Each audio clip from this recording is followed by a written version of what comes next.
अस्सलाम वालेकुम दोस्तों, मैं हूं निदा कमल और आप देख रहे हैं आयत Khan food sector YouTube channel. तो दोस्तों, आयत खान फूड सेक्टर पर आज हुई है शॉपिंग और ग्रॉसरी शॉपिंग की है हमने। आज है 19 अगस्त 2020 और बहुत ही ज़्यादा चीज़ें एक्सपेंसिव हो गई हैं। जो चीनी में लेकर आया करती थी 60 रुपये किलो, अभी तकरीबन 10 डेज़ पहले, आज वो शक्कर मुझे पता है क्या रुपए किलो मिली है। आज वो चीनी मुझे मिली है 100 रुपीज़ केजी। 1 किलो 100 रुपये की मिली है। मैंने ये 5 किलो शक्कर ली है। डालडा का जो पहले मैं पैकेट लिया करती थी वो होता था 200-250 रुपये तक का होता था, और अब वो देखें पाउच मैंने कितना एक्सपेंसिव लिया है। ये देखें डालडा का मैंने ये तकरीबन पहले मैं 1200 का लेकर आई थी और अब ये 1500 तक का पड़ा है घी डालडा का। और ये सारी चीज़ें, जो दाल है मसूर की, पहले ये 100 रुपीज़ केजी होती थी, अब ये मुझे मिली है 140 रुपीज़ केजी। और ये मूंग की दाल देखें आप, ये पहले मैं लेकर आती थी तकरीबन 200 रुपये किलो, अब ये 240 रुपये किलो मिली है। अभी मैं आपको ये सिर्फ 1 महीने की ग्रोसरी का आगे पीछे का बता रही हूँ कि चीज़ें इतनी एक्सपेंसिव हो गई हैं। और ये देखें इंशाल्लाह हम बनाने वाले हैं आयत खान फूड सेक्टर पर हलीम। देखें ये मैं ना हलीम के लिए प्याज लेकर आई हूँ, फ्राइड ऑनियन है ये। अच्छा, ये ऊपर से खाने में भी बहुत अच्छी लगती है। ये मुझे सिर्फ ऐसा लगा कि थोड़ी सी सस्ती हो गई। पहले मैं इम्तियाज़ शॉपिंग सेंटर से ये 190 रुपीज़ का लेके आती थी, लेकिन ये 100 रुपीज़ का मुझे मिल गया है। बहुत अच्छा सा सही प्राइस इसके लग गए बस सारी चीज़ों में। और ये देखें इंशाल्लाह हम ये मैक्रोनी बनाने वाले हैं। मैं इसे थोड़े से अच्छे से लुक में दूसरे उसमें लेकर आई हूँ। तो आपको मेरे चैनल पर आयत खान फूड सेक्टर पर कंडेंस्ड मिल्क की रेसिपी मिल जाएगी, लेकिन अगर ये मैंने परचेज़ किया है 300 रुपीज़ का, क्योंकि अभी जो है ना इसका ये पहले का रखा हुआ था शॉपकीपर के पास, तो मैंने ये ले लिया।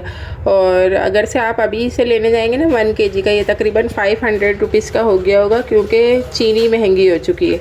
और मैंने इस वजह से इसे परचेज़ कर लिया है, लेकिन मैं घर पे ही बनाती हूँ। स्वीट डिशेस में डलता है ये कंडेंस्ड मिल्क, आइसक्रीम जल्दी से बन जाती है, और बहुत सारी चीज़ों में, शीर खुरमा, काफ़ी सारी चीज़ों में ये ऐड होता है।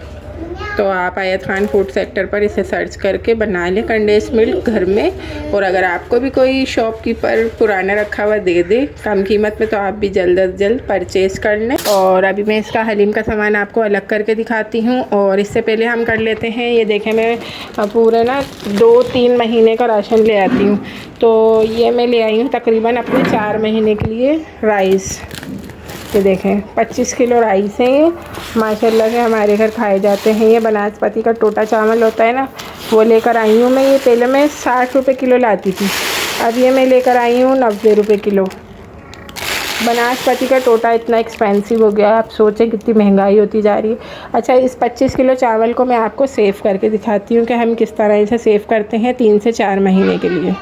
तो देखें फ्रेंड्स, ये मेरा जो है ना स्टील का अच्छा सा मैंने ये बॉक्स लिया है। इसके प्राइस मैं आपको किसी और दिन बताऊंगी कि ये मैंने कितने के परचेज़ किए हैं। मैंने ये 2 लिए हैं, एक आटे के लिए और एक चावलों के लिए। तो इसके अंदर आराम से पिछले मंथ भी मैंने 25 किलो चावल सेव किए थे, लेकिन 4 महीने के लिए चावलों को जो है ना थोड़ा एहतियात से सेव करना पड़ता है। तो मैं आपको वो सेव करके दिखाती हूँ कि मैं 4 महीने के लिए चावलों को कैसे सेव करती हूँ। तो 4 महीने के लिए चावल काफ़ी एहतियात से सेव होते हैं। आप ये देखें कि मैं इसके लिए क्या क्या चीज़ें यूज़ कर रही हूँ। ये देखें, ये हल्दी है, साबित हल्दी होती है। ये मैं इस एक जो है इसके नीचे ऐसे डाल दूँगी, एक इस कोने पे, दोनों कोनों पे एक एक हल्दी हमने इस तरीके से डाल दी है। अब हम इसमें जो है राइस डालेंगे, और जितने ज़्यादा चावल पुराने होते हैं उतने ही अच्छे हो जाते हैं। पहले भी मैं चावल लेकर आई थी 25 किलो, मेरे आराम से तकरीबन 4 महीने चले।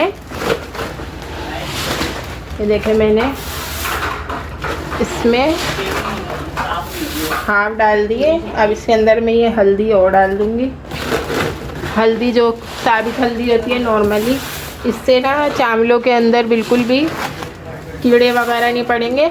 लेकिन बस आप ये एहतियात करें कि इसके अंदर पानी का एक बूंद भी ना जाए, तो कीड़े भी पड़ जाएंगे फिर अगर से आप इसमें पानी का एहतियात नहीं करेंगे तो। ये बिल्कुल साफ़ सुथरे चावल है, वनस्पति का टोटा बहुत ज़बरदस्त है ये। हम लोग इसे दोपहर में ज़रूर खाते हैं, रात में तो रोटी वगैरह ही चलती है। तो फ्रेंड्स ये देखें, अब इसके अंदर सबसे सीक्रेट सी एक बात देखें आप, ये देखें, ये मैंने एक पोटली सी बनाई हुई है, ये मैंने बना के रखी हुई है। मैं आपको ये खोल के दिखा देती हूँ। तो दोस्तों ये देखें आप, ये मैंने नीम की पत्तियाँ ली हैं। इसे मैंने बारिश के पानी से जो है ना, ये धुली हुई थी, साफ़ सुथरी थी, दरख्त से मैंने तोड़ के इसकी पत्तियाँ अलग कर ली हैं और इसे एक मलमल की जो बोरी सी बना ली मैंने, और इसके अंदर मैंने इसे पैक कर लिया है। अब ये पोटली जो है ये हाफ़ राइस पे इस तरीके से मैं इसके अंदर मैंने रख दी। अब इसके अंदर बिल्कुल भी जो है कीड़े वगैरह नहीं होंगे। अब मैं इसमें बाकी के चावल भी डाल दूँगी। तो फ्रेंड्स ये देखें, मैंने माशाल्लाह अकेले ही आराम से 25 किलो चावल अपने इसमें सेव कर लिए हैं। तो फ्रेंड्स ये लास्ट में मैं एक हल्दी का और छोटा सा पीस इसमें डाल दूँगी। और ये राइस हमारे जो है सेव हो चुके हैं। अब हम इसे एक साइड कर देंगे। 4 मंथ के लिए आराम से सेव कर दिए हैं। अब इन सामानों में से मैं अपने हलीम की जो हमारी देग बनेगी ना आयत खान फूड सेक्टर पर, इंशाअल्लाह मुहर्रम पर हलीम की देग बनती है हर साल, और इस साल भी बनेगी। लेकिन इस साल सारे मेरी फैमिली होगी यूट्यूब की साथ में, और मैं आपको दिखाती हूँ कि मैं हलीम का जो सामान लेके आई हूँ मैं वो आपको अलग करके दिखाती हूँ, एक देग की हलीम का सामान। तो फ्रेंड्स ये तो हमारी शक्कर है जो कि बहुत एक्सपेंसिव हो चुकी है, मैं इसे एक साइड कर दूँगी। इसका हलीम से कोई ताल्लुक़ नहीं है, ये घर के यूज़ का सामान है। ओके, और ये घर की शक्कर थी थोड़ी सी, ये मैं इसमें अभी बाद में रख लूँगी, लेकिन मैं आपको पहले हलीम का सामान अलग करके दिखा देती हूँ। तो दोस्तों ये देखें, 4 किलो गंदम, 4 किलो चने की दाल, 1 kg मसूर की दाल, 1 kg मूंग की दाल, माश की दाल 1 kg, 1 पैकेट घी का भी उसमें ही रख देते हैं हम। ये ऑनियन, फ्राइड ऑनियन, हल्दी हलीम के लिए लिए, धनिया हलीम के लिए, ज़ीरा हलीम के लिए, गरम मसाला 1 देग हलीम के लिए। बाकी तो जब देग बनाऊंगी तो मैं आपको इसकी क्वांटिटी भी बता दूंगी। और पिसी हुई लाल मिर्च हलीम के लिए, और ये ग्रोसरी का बाकी का सामान जो ये घर के लिए है, और जो और भी बहुत सारी चीज़ें इसमें डलती हैं वो बाद में देख लेंगे हम। तो अभी ये तो हमारा सामान डन हो चुका है, और ये सारा हलीम का सामान अलग कर लिया। और ये देखें, मैं ये सेला चावल लेके आई हूँ कायनात का, इससे इंशाल्लाह हम रेसिपी बनाएंगे अच्छी सी बिरयानी की। माशाल्लाह से स्टफ़ देखें आप, माशाल्लाह से ये मिल्क है, घी है, ये बस इनको सेव करते हुए आज सारा दिन निकल जाएगा मेरा। और हम मिलते हैं इंशाल्लाह किसी बहुत ही अच्छी सी रेसिपी के साथ। तब तक के लिए अल्लाह हाफिज़।